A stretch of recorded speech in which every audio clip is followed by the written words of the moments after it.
ఏడాది ఆషాఢమాసం శుక్లపక్షంలో 2వ రోజున నిర్వహించే పూరి జగన్నాథుడి రథయాత్ర వేడుకలు ఘనంగా నిర్వహిస్తారు.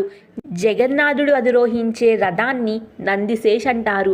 45 అడుగుల ఎత్తులో ఉన్న ఈ రథానికి 16 చక్రాలు ఉంటాయి. మిగతా రెండిటి కంటే పెద్దదిగా ఉంటుంది. ఎర్రటి చారలున్న పసుపు వస్త్రాన్ని నందిశేష్కు అలంకరిస్తారు. బలభద్రుడి రథాన్ని తలధ్వజ అంటారు.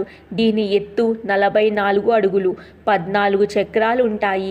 ఎర్రటి చారలతో నీలం వస్త్రంతో ఉన్న వస్త్రంతో రథాన్ని కప్పుతారు. సుభద్రాదేవి రథాన్ని పద్మధ్వజం అంటారు. దీని ఎత్తు 43 అడుగులు, 12 చక్రాలు ఉంటాయి. ఎర్రటి చారలతో నలుపు వస్త్రంతో పద్మధ్వజాన్ని అలంకరిస్తారు.